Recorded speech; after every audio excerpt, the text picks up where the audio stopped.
air bersih, kesihatan dan kebersihan. Wanita di Malaysia tidak boleh dipukul rata berdasarkan pengalaman bandar atau elit. Ya, sentiasa kita membuat keputusan berdasarkan daripada wanita yang duduk di bandar, puan pengurusi.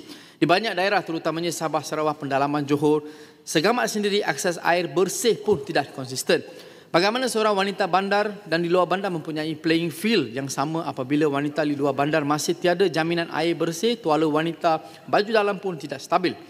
Saya ingin mencadangkan supaya wanita pendalaman perlu memberi isu-isu seperti bebanan haid, tiada air, tiada sanitasi, tahap kesihatan risiko tinggi. Ini bukan debat ideologi tetapi ini undang-undang biologi dan martabat manusia.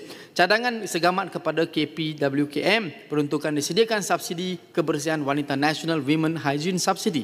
Bukan sekadar pad percuma sahaja di sekolah, saranan komuniti pendalaman ibu tunggal OKU, penempatan feldah dan luar kawasan. Dan akhir sekali, program air bersih fokus wanita, Women Water Priority Lines, infrastruktur air konsisten disampaikan kepada seluruh negara.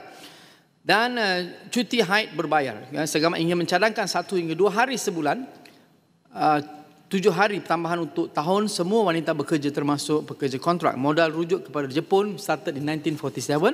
Indonesia termaktub dalam Undang-Undang Buruh. Taiwan 3 hari setahun tambahan cuti wanita.